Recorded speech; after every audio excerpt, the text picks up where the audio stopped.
베드로전서 1장 20절부터 21절입니다. 말씀은 베드로전서 1장 20절부터 21절입니다.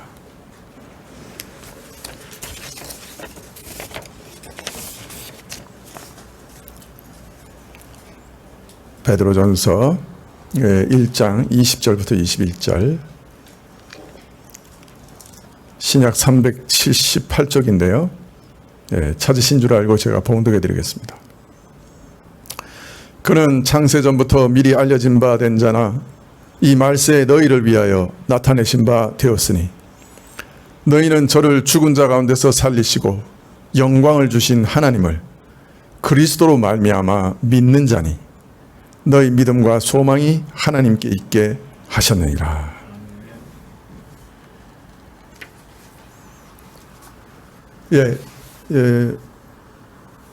베드로 전서는 문맥이 좀 찾기가 쉽지는 않습니다. 그러나 하여튼 여러분이 문맥을 쭉 잘 기억하시면서 말씀을 들으시면 좋겠습니다. 지금 우리는 왜 두려워하며 거룩한 삶을 살아야 되는가? 모든 삶에 있어서, 모든 행실에 있어서 우리가 거룩해야 하는가 하는 그 이유를 쭉 베드로 사도가 말씀하시는 그 부분을 읽고 있습니다. 지난주에는 왜 우리가 거룩한 삶을 살아야 되느냐? 예수님께서 그 고귀한 피로, 그 피값으로 우리를 사셨기 때문에, 그래서 그의 것으로 만드셨기 때문에 이제는 세상 것 아니고 예수 그리스도의 것이기 때문에 그 고귀한 피값을 짓밟을 수 없다. 다시 범죄하면서 다시 세상으로 돌아가서 그 예수님의 그 보혈을 짓밟을 수 없다. 그래서 우리는 거룩한 삶을 살아야 된다. 그렇게 말씀을 하셨습니다. 특별히 예수님께서는 그 보혈로 우리를 구속하셨어요. 우리를 사셨어요. 그래서 세 가지 큰 효과, 유익을 우리에게 주셨어요. 첫 번째는 우리를 죄와 모든 형벌에서, 모든 심판에서 건져내셨어요. 두 번째는 우리를 죄에서 건져내셨을 뿐 아니라 의롭다 하시고 하나님의 자녀로 삼으시고 예수 그리스도의 거룩을 우리에게 선물로 주셨어요. 세 번째는 이제 의롭게 된 자를 의로운 자로 살게 하시고 자녀된 자를 자녀답게 살게 하시고 그리스도의 거룩을 선물로 받은 자를 이제 점점 더 거룩하게 하셔서 그리스도를 닮아가게 하셨습니다.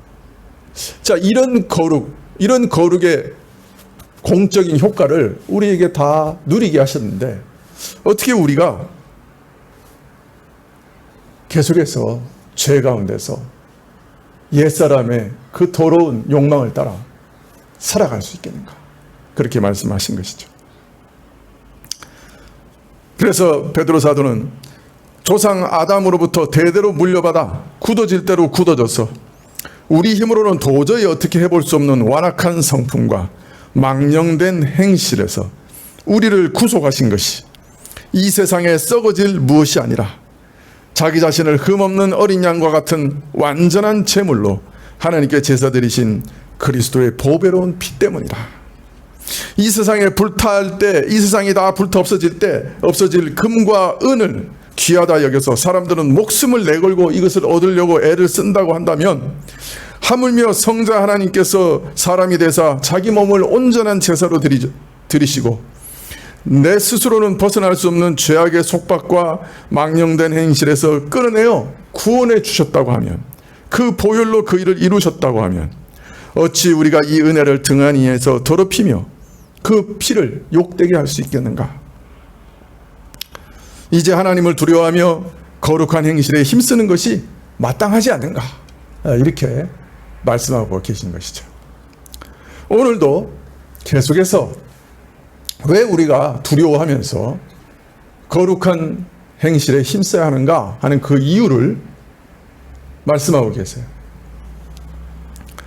자, 그런데 오늘 말씀에 보면 그리스도께서 자신의 보배로운 피로 믿는 자를 망령된 행실과 죄악에서 구원하여 내신 이 일이 어제 오늘 갑자기 생긴 것이 아니라고 그래요. 또 어쩌다가 우연히 이루어진 일도 아니라고 그래요. 20절에 그는 창세 전부터 미리 알리신 바 된 자냐? 이 말세 너희를 위하여 나타내신 바 되었으니. 그리스도는 창세 전부터 알려진 바 되셨어요. 하나님께서 자신의 외아들 예수 그리스도를 우리를 위하여 희생 제물로 내어 주실 것을 이 세상이 존재하기 이전부터 계획하셨어요.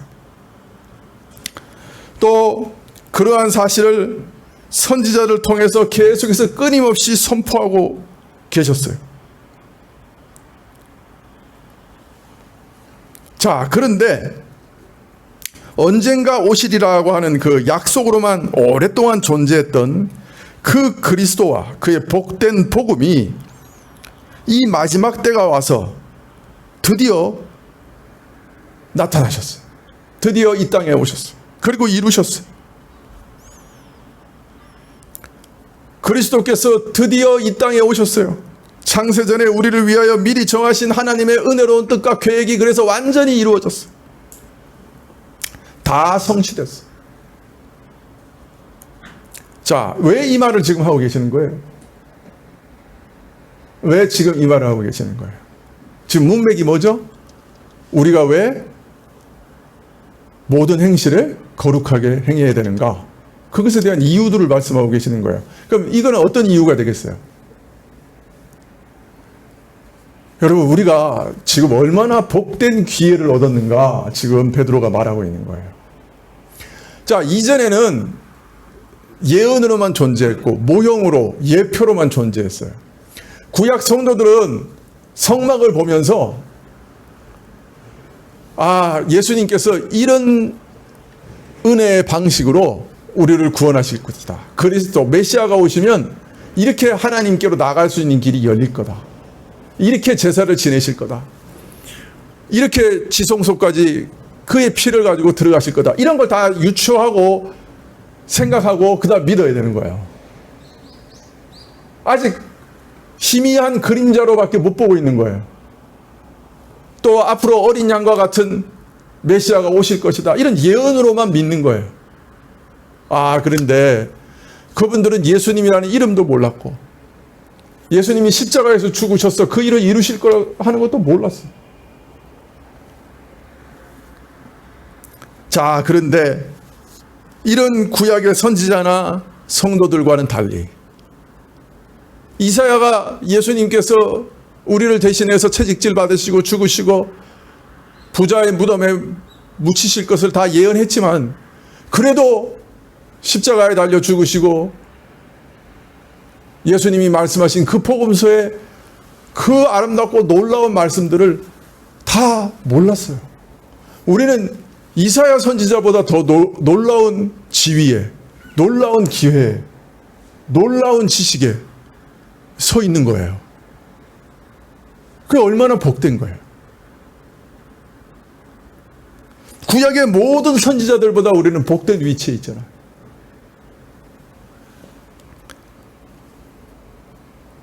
자, 그러니 이런 놀라운 때, 놀라운 기회에 예수님을 믿게 됐으니 얼마나 복된가.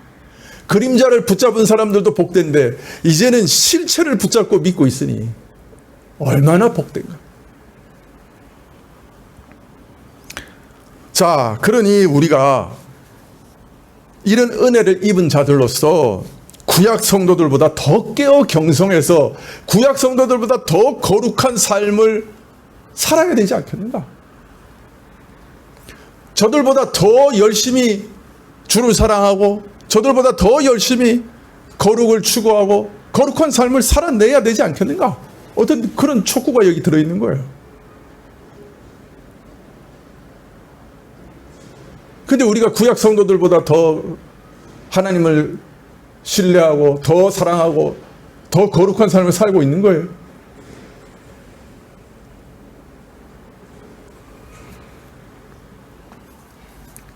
특히 이 일이 이루어진 우리 시대를 가리켜 말세라 이렇게 얘기합니다. 근데 정확하게 번역하면 때들의 마지막이다. 이렇게 번역할 수 있습니다. 시간들의 마지막이다. 그게 무슨 말이죠? 시간들의 마지막, 즉 역사가 완성되는 때다. 그렇게 이해할 수가 있습니다. 창세 전부터 계획하셨던 일이 얼마나 오랫동안 계속 지속되었는지 모르지만 어마어마한 시간을 보냈어요. 그리고 이제 마지막에 이르러서 그 하나님의 모든 역사 계획이 완성되는 마지막 시기에 우리가 살고 있는 것이에요. 우리는 그냥 말세 그러면 자꾸 이제 예수님의 재림 때만 생각하고 천사장들의 나팔 소리와 함께 예수님께서 오시고 이 세상 다 불타 없어지고 천국에 이르고 이런 것에 대해서 관심이 많아요.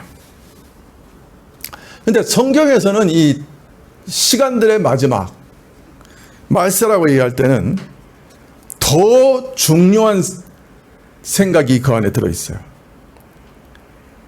계속 이어진 역사가 이제 마지막 완성이 되는 시기다. 그런 뜻이에요.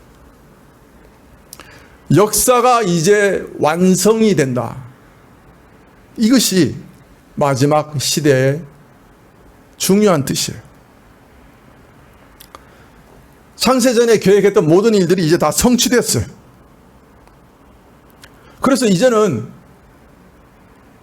예수님의 재림만 남았어요. 그래서 마지막 시기예요. 역사가 이제 완성된 시기라는 거예요. 우리는 정말 얼마나 더 기다려야 예수님이 오실까? 이런 것에 대해서도 또 관심이 많죠. 그리고 또 어떤 사람들은 그래. 아니, 2000년 전에도 금방 오신다 그랬고, 말세라 그랬고, 이게 1000년 전에도 그렇고. 지금 오셨냐? 진짜 오시냐? 뭐 이렇게 말하는 사람들도 있죠. 그러나 이런 사람들이 얘기하는 것처럼 종말이 멀기만 한 건 아니에요. 왜냐하면 우리는 지금 마지막 시대에 진짜 살고 있으니까요. 역사가 완성된 시기에 살고 있으니까. 다 완성된 거예요, 이제. 열매만 딱 따면 되는 거예요. 물론 1, 2년 내에 수년 내에 오신다. 그렇게는 보기 힘들 거예요. 분명히 예수님 그 데살로니가 후서에 보면 크게 배교하는 일이 있고 그 다음에 또 누가 온다 그랬어요? 멸망의 아들이 나타난다 그랬어요. 그것을 어떻게 해석하느냐에 따라서 상당히 달라질 수도 있겠지만 그러나 예수님께서 재림하시면서 그 입의 기운으로 멸망의 아들을 죽이신다고 하셨으니까 그죠?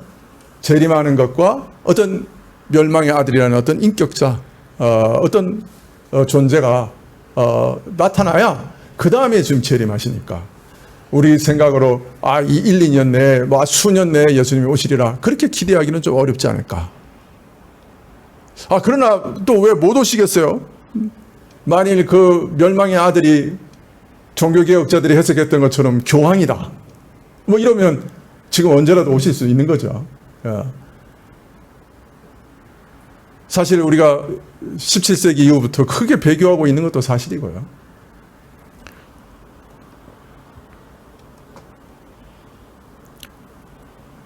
뭐 내일 당장 오실 수도 있지만은 그러나 또 우리가 모든 일을 살펴봤을 때 또 복음이 모든 민족에 전파되는 그 모든 일들이나 이런 것들을 봤을 때 1, 2년 내에 오시리라 이렇게 말하기 어려울 겁니다. 그러나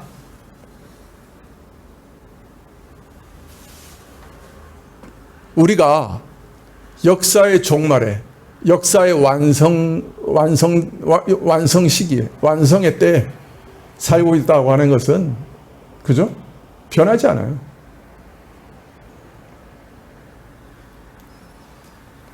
자, 이 마지막 시대를 살 때 어떻게 우리를 살아야 되느냐? 바울 사도는 이르기를 때가 단축하여진 고로 이 땅의 것을 소유한 자는 마치 없는 것 같이 또 내가 이것을 다 쓰지 못할 것처럼 살라. 그렇게 얘기하셨어요. 항상 긴장된 가운데 내가 이거 다 쓰지 못한다.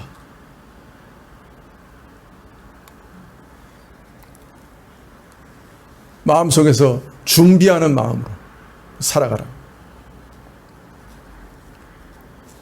이 말은 오늘 베드로서에서는 이렇게 얘기하고 계시는 거예요. 자, 우리가 이러한 긴장의 때, 이 마지막 때에 역사의 종국에 살고 있는데 허리를 동이고 하나님을 두려워하면서 거룩한 삶을 살아야 되지 않겠는가? 그거 그렇게 얘기하고 계시는 거예요. 믿는 사람도 때로는 너무 고달프고 공고해서 또 깊이 낙심해서 예수님께서 오시기는 하실까 이런 의심으로 믿음이 흔들릴 때도 있고, 더 무서운 시험은 반대로 형편이 풍족하고 아쉬운 것이 없어서 그저 세상에서 하루하루 살아가는 것이 즐겁고 만족스러워서 속으로 말하기를 더도 말고 덜도 말고 지금 같기만 해라 내 인생아. 이런 세상이 계속되었으면, 시간이 여기서 멈추어 버렸으면 그런 속된 욕망과 허황된 희망에 젖어 사는 경우도 있겠지요. 이게 둘 다 시험이죠. 그죠? 너무 힘들어서 에이 뭐 진짜 세상이 좋아지고 예수님 재림하셔서 정 복된 그 나라에 간다고 하는 게 정말 사실일까? 이렇게 너무 힘들어. 그것도 시험이고. 지금 너무 좋아. 그냥 안 오시면 좋겠어. 이대로. 그것도 더 큰 시험.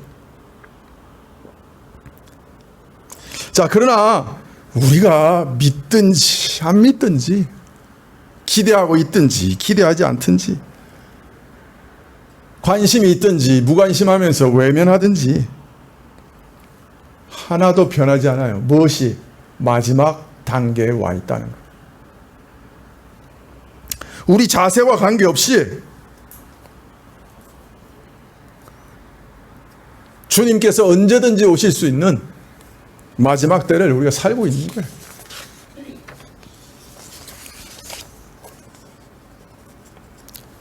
어느 때 오실지 모르지만 그러나 마지막 때를 살고 있는 거예요. 하나님께서 그의 역사 계획을 다 완성하셨고 그 복된 뜻을 다 이루셨고 이제 주의 재림만 남은 종말의 시대를 살고 있는 것이에요.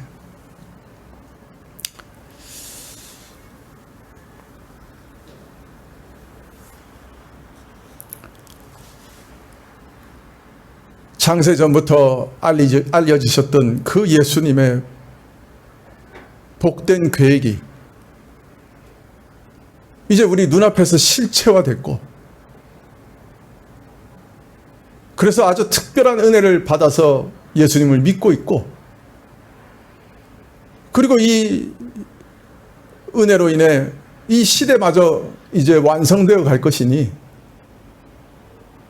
곧 온전한 성취가 이루어질 것이니 우리는 어떻게 살아야 되냐? 허리를 동이고 두려워하며 거룩한 행실에 힘써야 한다. 모든 일에 다 거룩한 삶을 살아야 한다. 그렇게 말씀하고 계시는 것이죠. 21절도 마찬가지예요. 똑같은 촉구인데 좀 다른 측면에서 우리를 촉구하고 계세요. 너희는 저를 죽은 자 가운데서 살리시고 영광을 주신 하나님을 그리스도로 말미암아 믿는 자니 너희 믿음과 소망이 하나님께 있게 하셨느니라. 20절에 보면 예수님께서 이 말세에 너희를 위하여 나타내신 바 되었다 이렇게 말씀하세요. 너희를 위해. 자, 그런데 21절에서는 그러면 그 너희가 누구냐 하는 것을 설명하고 계시는 거예요. 너희가 누구냐? 마지막 시대에 나타나셔서 아버지의 은혜로운 뜻을 이루신 이 그리스도를 통해서 하나님 아버지를 믿게 된 자들이다. 하나님 아버지를 믿었는데 누구를 통해서 믿게 됐다고요? 네? 그리스도를 통해서 믿게 됐다. 이 굉장히 중요한 말씀이에요. 여러분, 세상에 대부분의 모든 민족들과 종교들은 이 천지 만물을 지은 조물주에 대해서는 얘기들을 많이 합니다. 그죠? 믿지 않은 사람들도 이 조물주에 대해서 얘기 많이 해요. 그래서 나라와 민족마다 창조설화와 창조 신화를 가지고 있어요. 그래서 땅은 누가 만들었다, 뭐 바다는 누가 만들었다, 그죠? 뭐 하늘은 누가 만들었다, 뭐 이게 창조설화가 민족과 나라마다 많이 있습니다. 그러나 이런 믿음과 지식은 심히 왜곡되고 뒤틀려 있어요. 그래서 참 진리와는 거리가 아주 멀어요. 그저 어떤 조물주가, 창조주가 이 세상 만물을 지었다, 아주 개괄적인 그런 말 빼고는 조물주라고 하지만 우리 하나님 같은 분 아니에요. 성경과 전혀 다른 얘기하고 있는 거예요. 사람들은 이 천지 만물을 보면서 이게 사람이 지은 집보다 더 정교한 이 세상을 보면서 이거 누가 만들었지 다 생각해요. 그리고 그분이 누구시지 찾았어요. 그러나 마치 장님이 더듬어서 뭔가를 찾는 것처럼 여기서 불쑥 저기서 불쑥 여기서 조금 저기서 조금 그냥 하나님 창조를 창조하신 분은 이런 분이실 거다 그냥 이렇게 짐작했고 또 그런 신을 따랐죠. 이처럼 수많은 나라와 민족이 저마다 창조설화와 신화를 다 갖고 있고 다 신들을 모시고 있지만 그 어느 나라 민족도 이 만물을 지으신 창조주 하나님께서 우리 죄인들이 망하는 것을 안타까워 여기시고 저들을 구원하기 원하신다고 말하는 종교는 없어요. 특별히 외아들을 보내셔서 저들을 구원하시기로 작정하시고 저들을 위해 외아들을 보내셨다 이렇게 주장하는 종교는 단 하나도 없어요. 기독교 외에는. 창조주 하나님께서 이런 사랑의 하나님이시다 하는 지식에까지 이른 적이 없어요. 이런 종교가 없다고요.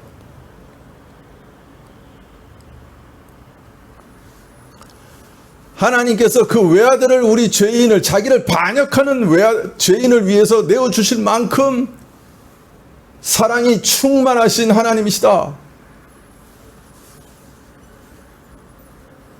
이런 계시가 주어진 종교가 없어요.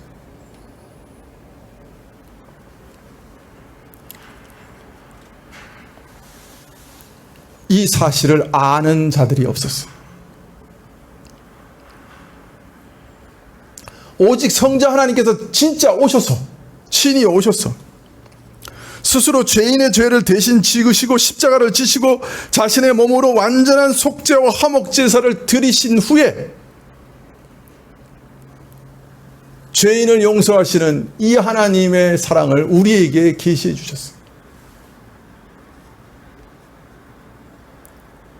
물론 구약에서 오랫동안 예언하셨지만 그 사랑을 여러 가지로 드러내셨지만 예수님이 친히 오셔서 가장 확실하게, 가장 분명하게, 가장 명백하게 우리 눈앞에 찬연하게 보여주셨어요. 확실히 알게 보여주셨어요. 부인할 수 없도록 보여주셨어요. 죄인과 더불어 화목하기를 기뻐하시는, 죄인과 다시 사귀기를 원하시는, 죄인을 구원하시기를 원하시는 하나님의 기쁘신 뜻을 드러내셨어요.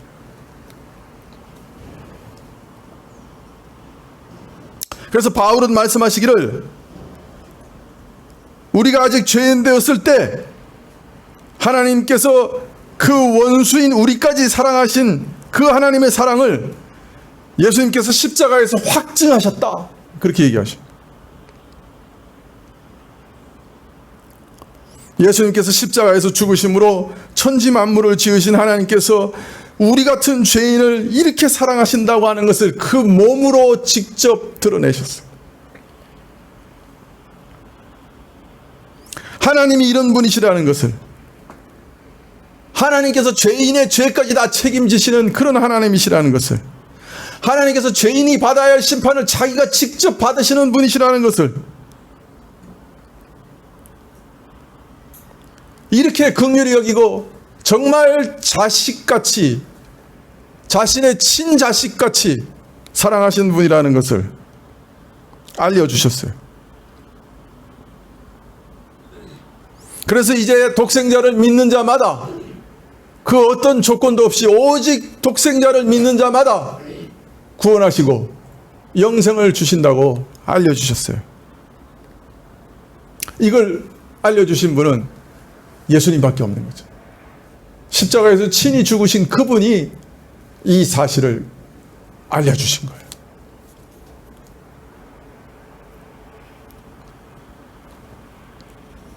그래서 하나님에 대한 참된 계시, 하나님의 마음을 열어주시고 그 마음속에 있는 사랑을 우리에게 진정 보여주셨던 거죠. 그래서 이제 우리는 하나님 마음에 대해서 궁금해하지 않아도 돼요. 사실 아내들이 남편하고 살면서 제일 궁금해하는 게 뭡니까? 예? 저 사람 나를 사랑하는가? 그거 매일 궁금해하는 것 같아. 더하여 매일 얘기해도 잘 안 믿는 것 같아. 행동을 개차반으로 해서 그런지. 어린아이들은 아버지가 너무 바빠서 자신들과 잘 놀아주지 않을 때 아빠가 날 사랑하는가? 질문하는 것 같아요. 자꾸 물어보는 것 같아요. 젊은 연인들은 데이트하면서 뭘 제일 궁금해해요? 상대방이 정말 나를 사랑하는가?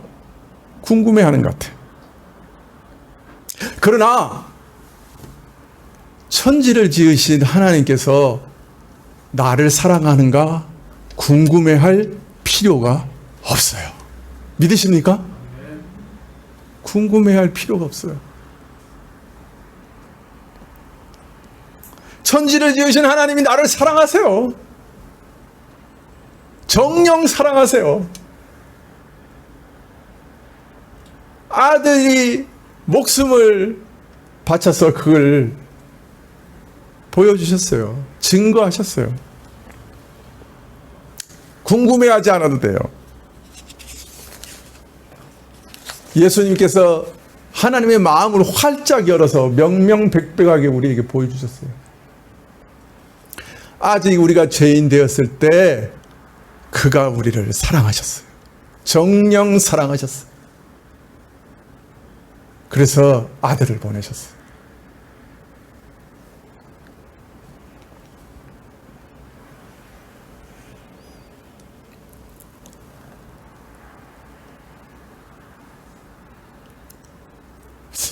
제 아내는 제가 음식 쓰레기를 버려주면 자신을 사랑하는 줄 압니다.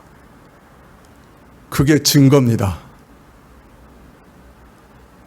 그러나 하나님이 나를 사랑하신다고 보여주신 증거는 너무너무 고귀한 일이었어요. 외아들을 보내주시는 일이었어요. 여러분, 이거보다 어디서 더 큰 증거를 구할 수 있겠어요? 하나님이 어떤 일을 하시면 우리를 사랑하신다고 하는 것을 이보다 더 명백하게, 이보다 더 분명하게, 이보다 더 크게 우리에게 알리실 수가 있겠어요? 자기 외아들을 우리에게 주셨는데.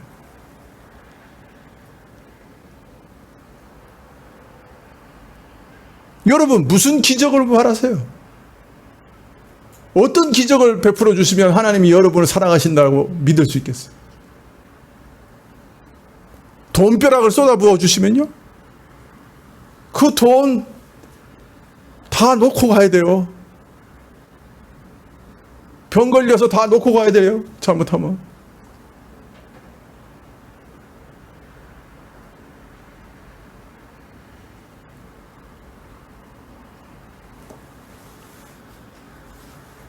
아들이 아버지의 마음을 이렇게 증거하시기 때문에 오늘 말씀에 하나님께 우리가 믿음과 소망을 가질 수 있다. 이렇게 얘기해요. 그죠? 믿음과 소망을 가질 수 있다. 아, 하나님의 약속은 확실한 언약이구나. 내가 하나님께 가기만 하면 나를 사랑하시는 하나님께서 나를 영접해 주시는구나. 내가 돌이키기만 하면 하나님은 언제든지 나를 받아주시는구나. 믿음과 소망을 하나님을 향해 가질 수 있게 된 거예요. 우리는 하나님을 이렇게 그 사랑을 이렇게 그리스도를 통해 계시받았을 뿐 아니라 사실은 하나님이 누구신가 하는 자체를 우리가 예수님을 통해서 계시받았어요. 하나님이 누구시지 물어보고 싶으면 예수님 보면 돼요. 예수님이 누구신지를 알면 하나님이 누구신지를 알 수 있어요. 하나님은 영이시니 우리 눈에 보이지 않아요. 만져볼 수도 없고 음성을 들을 수도 없고 감각할 수도 없어요. 자, 그런데 이런 하나님을 만져볼 수도 있고 감각할 수도 있고 음성을 들을 수도 있도록 만드신 분이 예수님이에요. 예수님의 음성을 우리는 성경을 통해 매일매일 들을 수 있어요. 하나님의 음성을 들을 수 있는 거예요. 예수님이 행하신 일들을 우리는 성경을 통해 볼 수 있어요. 하나님이 누구신지를 우리 눈으로 볼 수 있는 거예요. 하나님의 독특하신 아들, 그 품에 계셨던 분, 그 존재의 본질을 그대로 가지고 계신 분, 그분 하나님과 항상 교통하신 분, 하나님을 완전히 아시고 가장 가까이 친밀히 아시는 분, 그래서 하나님을 자신을 통해 보여주신 분, 자신을 통해 하나님을 보여주신 하나님.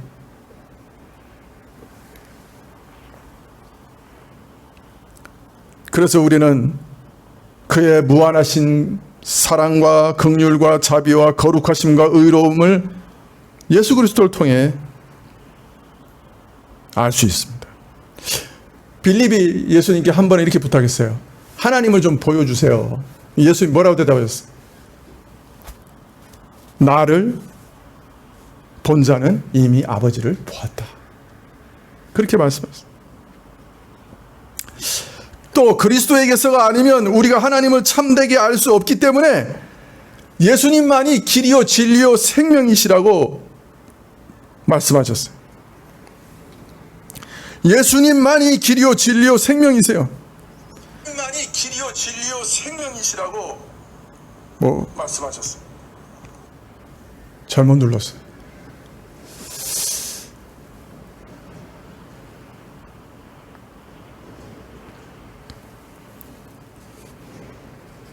하나님이 어떤 분이신가? 바로 예수님을 통해서 알 수 있어요. 자, 그런데 이처럼 아들을 통해서 참되게 알고 믿게 된 이 하나님을 가리켜서 오늘 말씀해 보면 그를 죽은 자 가운데 일으켜 살리시고 그에게 영광을 주신 아버지라 이렇게 얘기합니다. 우리 믿는 자들은 아들을 죽은 자 가운데서 다시 살리신 그 권능으로 우리 죽은 영혼과 몸을 다시 살려 새 생명 얻게 하시고 아들로 하여금 승천하여 아버지 우편에 좌정하사 만유를 다스리게 하신 그 그리스도의 영광에 우리도 참여하게 하실 것을 믿으면서 기다리고 있는 거예요. 아들을 살린 그 권능으로 우리를 살리신 거예요. 아들을 높이신 그 은혜 가운데 우리도 참여해서 하나님 우편에 앉게 하셨어요. 오늘 말씀에 너희 믿음과 소망이 하나님께 있다 하는 말씀이 바로 이런 뜻이기도 해요.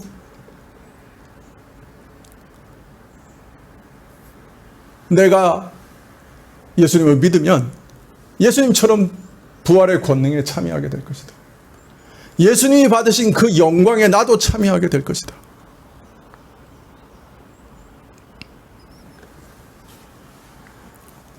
여러분, 베드로 사도는 오늘 말씀에서 이렇게 촉구하고 계시는 거예요.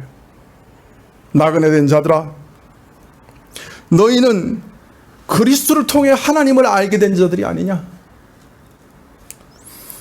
그리스도를 통해 이 마지막 시대 때 친히 하나님이 누구신 자를 계시받은 자들이 아니냐? 그리고 그 마지막 날 영광을 믿음과 소망 가운데 바라보고 있는 자들이 아니냐? 그 영광에 참여할 것을 바라보고 있는 자들이 아니냐? 그러니 이 마지막 때 나그네 길을 가면서 두려워하며 허리를 동이고 거룩에 정령 힘써야 되지 않겠느냐? 너희 받은 은혜가 얼마나 대단한 것이냐? 너희 받은 기회가 얼마나 대단한 거냐? 너희 받은 그 때가, 그 시기가 얼마나 중요한 때인가? 너희가 살고 있고 너희가 얻은 기회, 너희가 얻은 계시, 이것들이 얼마나 대단한 거냐? 그 무엇과도 비교할 수 없는 것이다. 그러니 너희가 참 조심해서 삶의 모든 부분마다 그리스도의 거룩으로 가득 채워가야 되지 않겠는가? 너희 생각, 동기, 말, 행실, 눈빛, 그것이 전부 그리스도의 원리와 그리스도의 거룩으로 가득 채워져야 되지 않겠는가? 베드로 사도는 우리에게 오늘 이렇게 촉구하고 계시는 겁니다.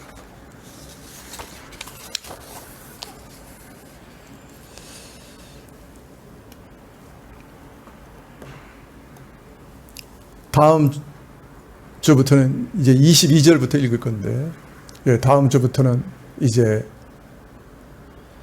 주제가 좀 달라집니다. 지금까지는 주의 거룩에 힘써야 한다 하고 말씀하셨는데, 베드로 사도가 이제 다른 주제로 넘어가는 걸 볼 수 있습니다. 거룩이라고 하는 것 굉장히 중요합니다. 성경에는 그 일을 위해 우리를 구원하셨다, 그렇게 얘기하시는 거예요. 내가 거룩하니 너희도 거룩하라. 아비된 자가 거룩한 자니 내 자녀들아 너희는 거룩한 자가 되라. 이 나라는 거룩한 자들의 나라니 너희는 거룩한 자가 되라. 남은 삶에 정령 힘써야 될 것이 있다면 그것은 거룩하게 되는 거다. 여러분, 이 말씀을 마음에 꼭 새기시기를 바랍니다. 기도하시겠습니다.